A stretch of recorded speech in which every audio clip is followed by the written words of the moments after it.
Today, the World Cup started for 1.3 billion Irishmen, 28 overs of cricket, and yes, India got the chocolates. You're watching The Chop Out.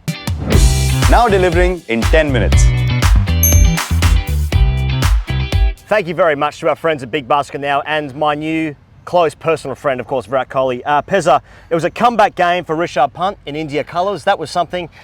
We got a whole new aesthetic. India's played cricket in New York. That's the story of the day, I suppose. Yeah, and hello India, by the way. All together now, post-IPL, after an Indian win. Everybody's together. Happy, Yeah. Everybody feels relaxed.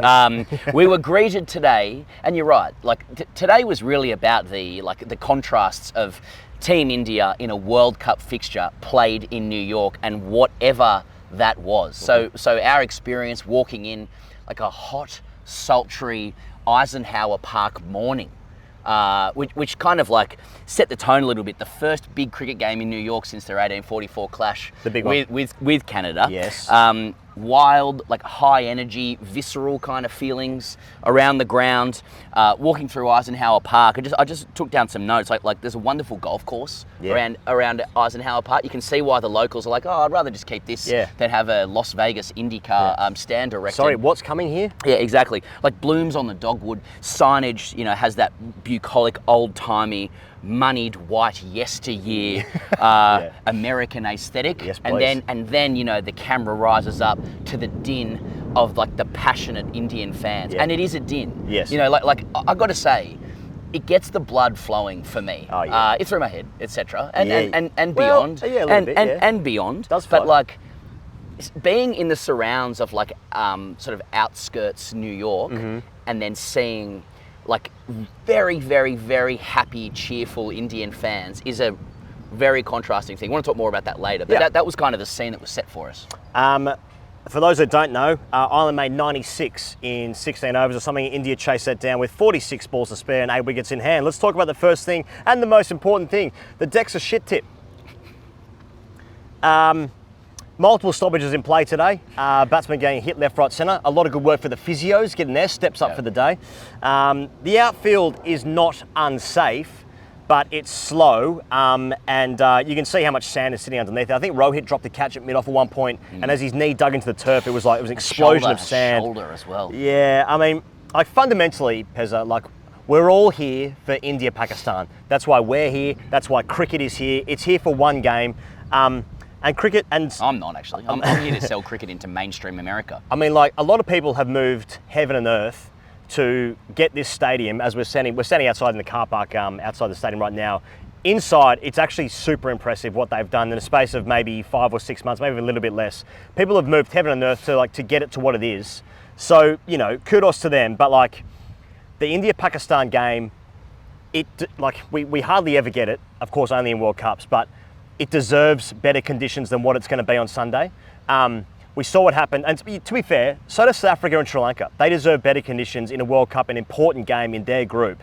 They deserve better conditions than what we're getting. But we're all here for India, Pakistan, and whatever that means outside of that. But the deck was a shit tip. It is a shit tip. Yep. And it's, that's what people at home being like, am I taking this seriously? You know what I mean? Yeah, the aesthetic, the visuals of again, I have to say, it is great to see Indian fans here. People think that's I'm being propagandist, but it is a special thing to see it. On the field, you see Shastri and Steve Smith gazing up at the endless ski-sloped demountables, taking it all in, even though it was a crowd of 20,000, which I know we'll come to. But yeah, when you sit down and look at it, there was a collective furrowing of brows between media and officials and players about what they were presented with in terms of the surface. It was spongy, it was two-paced, it was uneven bounce, not just up and down, but sideways. Yeah. There was for the Irish batters, there was no truth or symmetry to the ball. There was no confidence coming forward.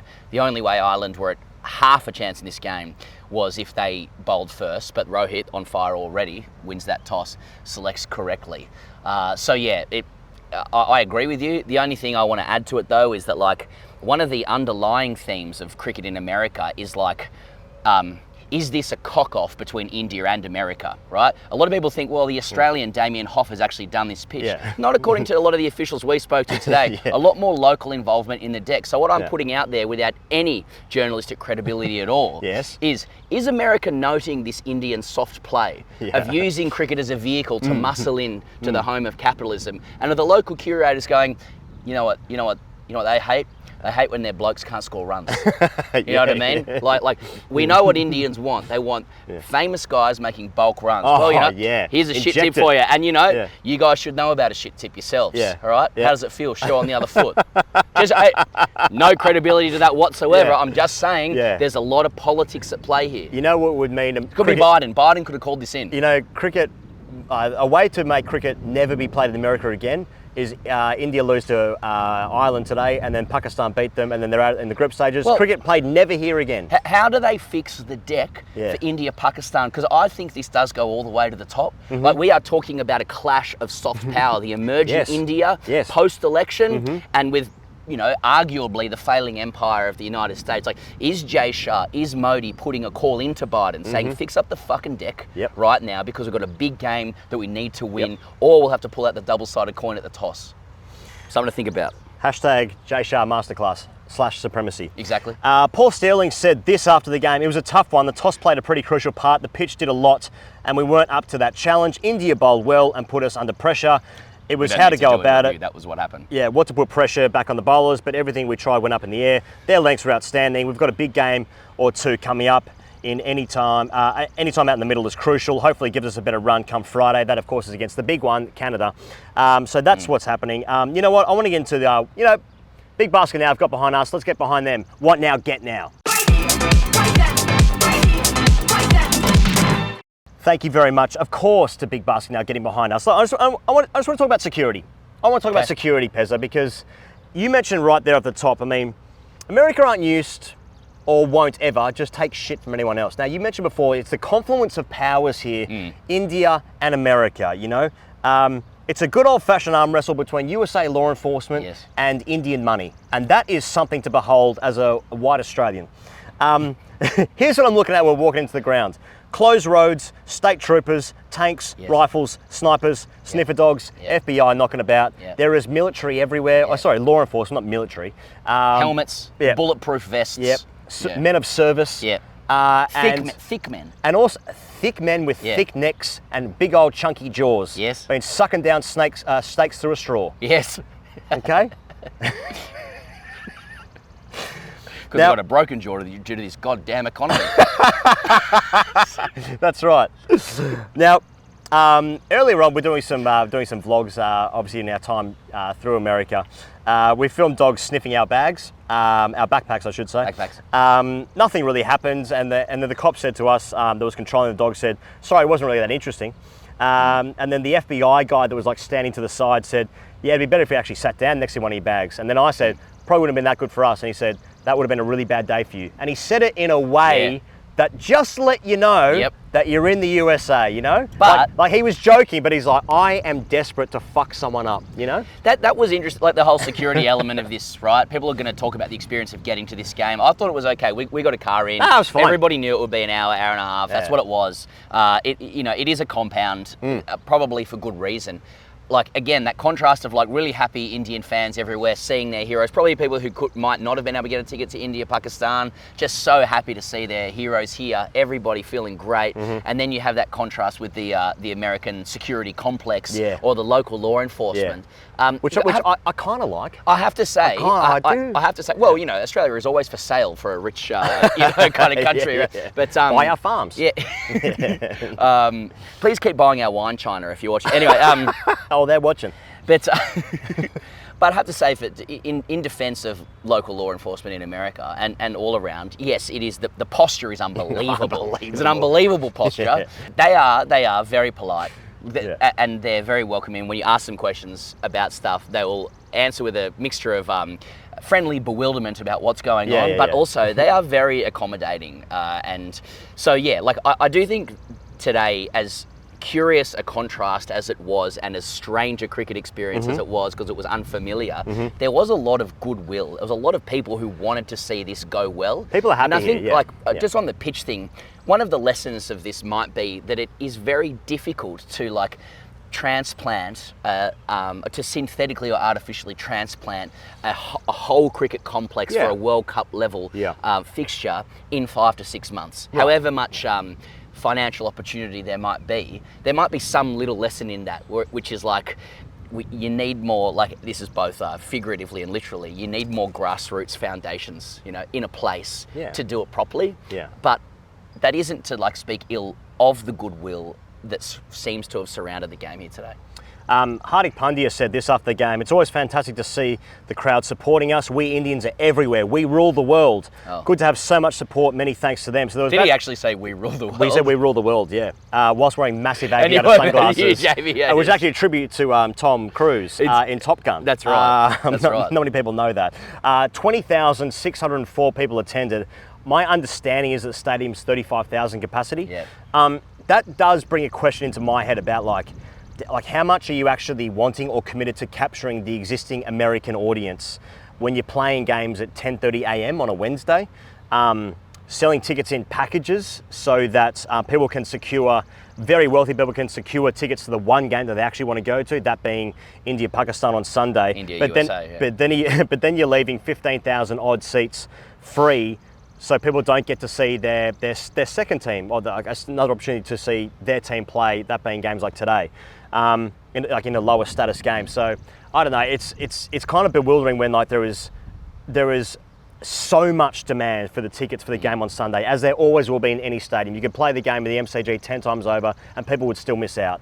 This is obviously a third of the size of the MCG, but the point being that surely you want to get as many people into the stands as possible, and for whatever reason, there has been a fuck up at some level, whoever's responsible for that, when you've got 15,000 empty seats here for a game, when there's so many people who are desperate to see their team play. Empty had. The Irish fans were calling it. They came in. But we spoke to a few officials off record who were speaking along those lines, that this could have been sold out many times over, but for issues like not understanding the capacity of having to release tickets in different sections of people buying packages, it hasn't been able to be managed, which again speaks to the complexities of transplanting a very niche sport and event to an unfamiliar place in 5 to 6 months. Yeah. There's a lot of fans that would have loved to have been here today that couldn't be here, and that's disappointing. Again, I don't think I think everybody's trying, but it is about probably mixed drivers from different powers around what today was. And that's, I don't want to get too down on it, but fundamentally, I mean, there is so much goodwill, and a lot of people have obviously tried really hard to get into position.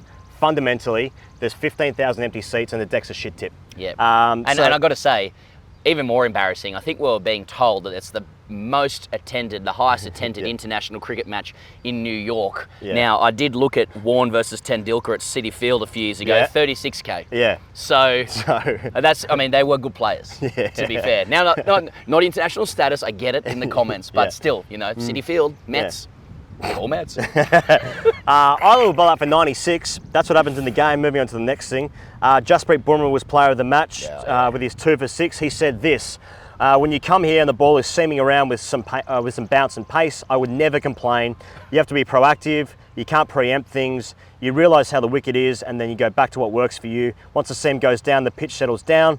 You have to be prepared to bowl in all conditions. So very happy today. I would have thought, Bumrah's looking at that, I'm thinking, I fucking cannot wait for Sunday morning in the USA. He's 2 for 6. Hardik Pandya actually took 3 for 27. It was only Gareth Delaney who got to the 20s for Ireland. He made 26 off 14. There was definite fear in Ireland in terms of being struck on the body. I think it was Lorcan Tucker got bowled by Pandya. Who wasn't? Who bowled? No, it was Balbirnie who got bowled by Arshdeep, who literally backed it. That was a terrible shot, which didn't seem to do a whole lot. Didn't do a lot, but it's a confluence of what happens before. Exactly right. Exactly right. Yeah. So, can I just mention on Bumrah? Didn't even open the bowling. I mean, we went through this in the IPL. Mumbai Indians took a few games. He's obviously at some X's and O's level in cricket, he must be such an appealing prospect through the middle overs because he's so good. Yeah. But you got to give your best bowler the new pill. Yeah. Now, to be fair, India has brought, I think, in the realm of 16 to 17 spinners for this World Cup. And they played the fewest number of spinners you could on this deck. They've taken one look and gone, seam up, let's go. Their other seam up bowlers are Arshdeep and Siraj at kind of who are going to make the team, and they are kind of out and out opening bowlers. They don't really bowl through the middle. So Bumrah sort of has to do the donkey work because he's able to. I would be surprised. Like, this was a shit tip he was bowling on. It's still an absolute privilege to watch him play. Yeah. Like and I do not know how Irish players are meant to deal with that, with how good he is. But I'll be surprised and disappointed if they continue with Bumrah as a late power play through the middle bowler. Give it to him up top and let him do damage. I don't think I've ever seen a bowler like when you're on the ground and like in the warm-ups beforehand. Obviously the bowlers like mark out their runs and they're bowling into the side of the deck with a plastic stump. Every single Irish player would have been looking and just been like, okay, how the fuck do I figure that out? Mate. And then you're looking at the deck and you're like, I know this is going to be a shit tip. And so like automatically fear. Mate. And even up close, we had a chance to go close today. He's just pure sinew. Yeah, it's sinew. He's muscular. He's hard-toned muscle. Yeah. And twitch and sinew. With a nice face. With a beautiful face and a lovely smile. And a great family, it has to be said. So he's sort of got it all. He is the full package. Yeah. I'm not sure about that. I've not seen that. But indeed. Yeah, that's fair. Not yet, anyway. Anyway, bowled out for 96. Not much doing. How long did they bat for? They batted for 16 overs exactly. Okay. Well, on to the last thing. Rohit Runs. He retired himself after making 52, like it's the under 10s. He got him off 37 balls, 4 4s, and 3 6s, striking 140. Kohli went early, caught down at third man. Suryakumar Yadav was out slog sweeping the leg spinner White. To the longest boundary I've ever seen since the MCG. That's right. If that wasn't hard, if the shit tip wasn't hard enough, let's make it the longest boundaries in international cricket. That's right. Yeah. Geez, Rohit looked good as well. From our experience, because obviously we've been able to cover a lot of Indian cricket, but it's mostly on the TV, right? We actually don't get to see them play live very often. But like, there is, even at this level, again, it is like under 10s where someone's playing, someone's 15, they're playing under 10s. Yeah. Like, he's like that. He actually is just so much better. Yeah. And don't go upstairs to him as well. He was just imperious today. On a shit deck. He got some luck, and he gets hit on the shoulder, and people will be screaming in the comments having heard you say he retired himself. Well, he retired hurt. He retired. No, he didn't. No, he didn't. No, he didn't. Yeah. If that was a big game, he plays He's on. batting. He plays on there. But I want to say this is people won't pick this up. This is a huge moment in India's World Cup. Yeah. This is for the first time I've seen an Indian bat go, someone else can have a bat. You know what I mean? In the interest of the team. He gets hit on the shoulder and goes, you know what? I've had enough of a stick. Suya, come out and have a bat. Come out and have a stick. I've had enough. I've had enough. I couldn't have another bite. Exactly. I couldn't. I'm absolutely I am stuffed. But like he's saying, he's just saying to the team, I no longer need a stick. I've had my go. We want someone else to have a go. Is this the little marker of the Indian team turning the corner to a team that is together, that thinks about the others, that isn't about the individual? Can we come back to Gujarat Titans Josh Little gifting India the World Cup by hitting Rohit Sharma on the shoulder? A couple of things to think about there. That was when you have a little bit of a trained eye, you get to see. Rohit was absolutely stuffed. What about Rishabh? Rishabh, 36 off 26. Yeah, and the shots. So he finishes the game with already the shot of the tournament. Actually reminded me a little bit of the 2021 England-India Test Series where he did it to Jimmy Anderson where he started to bat right-handed. I know, that's quite alarming that I remember that. But it's a reverse flick over first slip, such the keeper's head. Goes all the way for 6, somehow middles that shot. I don't know how that's possible, but he does it. It was nice to see him back. It is actually a return game for India colours. It's a great story, and he looked good. Rishabh at 3, interesting, innovative. I think it's dynamic. It's India being creative as well. I'd be happy with it. And then again, he's another player to see in the flesh is a privilege because his natural skills are just at the highest level, and that shot to finish it off, I guess, was emblematic of that, and it went a fucking mile as well. But yeah, his again in the flesh, like his hands and coordination are just absolutely superb. And to see the way he uses his hands to manipulate the ball is really good. But again, like to see him try it against our boys. Against Glenn Maxwell. That's right. Ashton Agard sort of just come in and a little chop out himself. Hey, if you want to come and see the great cricketer live in New York City, if you are in New York City or know anyone that is, come and Or see outside us Jersey. with our special guest, Ravi Shastri, on stage June 10. Ticket link is in the description of this video. Click it there. Come along, bring a friend. We just spoke to Ravi just before, and he is pumped for it, I would say. He wants to get beers beforehand. Yeah. He wants to get beers now. Yeah. There's a whole lot going on with Ravi. He just kept talking about beers.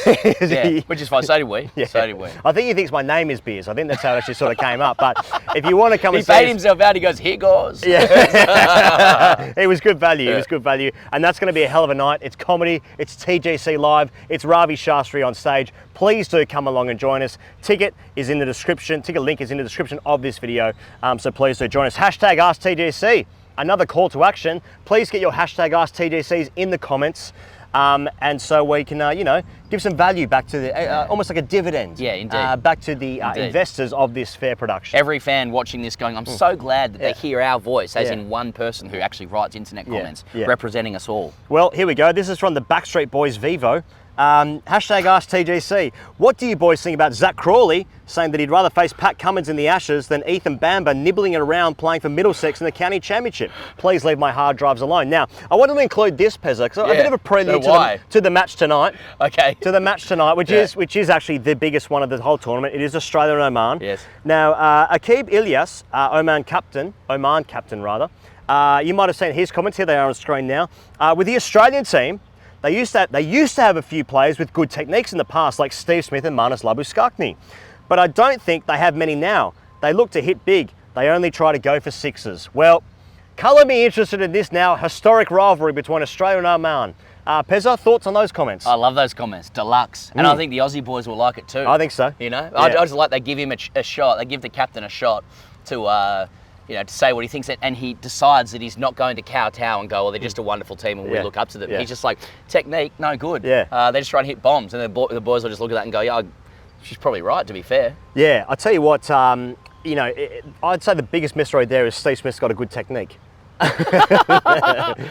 or used to. I like what Crawley's done there, though, specifically as well, because he's like, there's a lot of layers to what Crawley's done there. Because on the surface, it might look arrogant. I can face Cummins really well. But if you go a level below, he's like, it's actually humble because I'm struggling with the doubler that you've never heard of. But if you think about it again, he actually does dominate Cummins. And if people look it up, he actually seems, he feels good against Cummins. Right. It's a good matchup for him. Yeah. So he's essentially just saying to people, have a look at that matchup there, because it's not bad for old Zed Crawley. Yeah.